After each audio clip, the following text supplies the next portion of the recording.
어렸을 땐 몰랐다. 아버지도 한 명의 독립적인 개인이고 사람이라는 것을 말이다.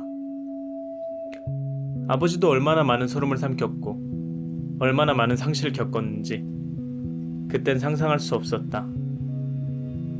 아버지의 청소년기, 청소년이 독립하기에 아직은 너무나 큰 농촌 가정이란 명목으로 우리 아버지는 첫 번째 상실을 겪을 수밖에 없었다.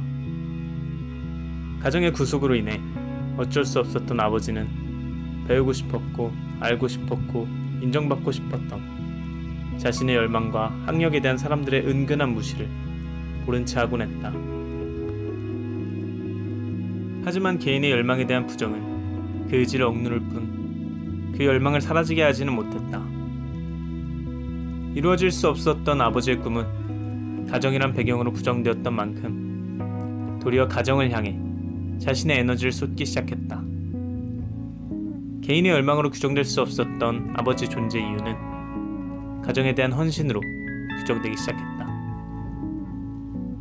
그 누구보다 자신의 가족인 동생들을 아끼고 챙겨주며 어려운 일이 있을 때 맨발로라도 달려나갔던 아버지였다. 동생이 춥지는 않는지 굶지는 않는지 아버지의 열망이 부정된 정도만큼 가정에 대해 쏟아지는 그의 열망은 엄청났다. 동생들은 그렇게 되지 않기를 은연중에 바라면서 말이다. 자신 주머니에 있던 모든 돈이 휴가를 나온 동생의 허기를 채우는 데 쓰여져도 자신의 자취방에 찾아오며 재워달라고 동생들이 귀찮게 해도 심지어는 한창 좋은 신혼 때 동생이 들어와 같이 살게 되어도 자신을 의지하는 동생들의 모습을 보며 내색하진 않았지만 아버진 내심 흐뭇했다. 그러나 가족들에 대한 자신의 관심이 무시되던 때 아버지는 두 번째 상실을 겪게 되었다. 아들이 자취생활을 한다 해도 한 번도 올라와 보지 않던 어머니, 가장 노릇을 도맡아 해도 알아주지 않던 동생들, 서러웠던 아버지였지만 자신의 존재를 규정해주는 것은 여전히 그들이었기에 아버지는 물없이 텁텁한 밥을 삼키듯 쓰라린 서러움을 삼키곤 했다. 시간이 흐르고 직장에 자리를 잡게 되면서 가정으로 규정되었던 아버지란 존재의 조건들은 점점 분산되기 시작했다.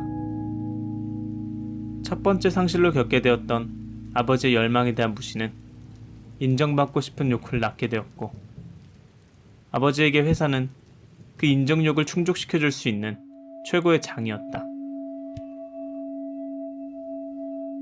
그렇기에 그 누구보다도 열심히 일했고 성실히 일했던 우리 아버지는 이제 자신에 대한 인정을 학력에 기대지 않았다. 그렇게 자신의 삶 속에 자신의 존재를 규정할 만한 요소들이 점점 많아지게 되면서 아버지는 청소년기 때부터 지금까지 마음 놓고 뱉을 수 없었던 안도의 한숨을 이제야 내뱉기 시작했다. 그러나 안도의 한숨 바로 뒤에 기다렸다는 듯이 찾아온 또 한 번의 상실은 아버지의 존재 이유들을 송두리째 흔들어 놓았다. IMF. 아버지는 그렇게 준비되지 않은 세 번째 상실을 겪게 되었다. 여태까지 쌓아왔던 자신의 삶의 이유와 존재 규정은 순식간에 물거품이 되어버렸다. 주저앉아 울고 싶었고 앞으로 나아갈 힘이 남아있지 않았다. 그러나 아버지는 다시 한번 일어섰다. 갓 태어난 자신의 자식들을 위해 아버지는 또다시 상실의 아픔을 딛고 앞으로 나아갔다. 과거의 가정에서 현재의 가정으로 아버지의 존재 이유는 또다시 옮겨졌다. 신문 배달, 우유 배달 등 자신의 직업이 어떤 것이 된다 해도 상관없었다. 힘든 일과를 마치고 돌아와 젖을 먹는 아기의 모습이 좋았고 엄마 품에 안겨 잠든 모습이 좋았으며 자신을 향해 웃는 해맑은 웃음이 좋았다.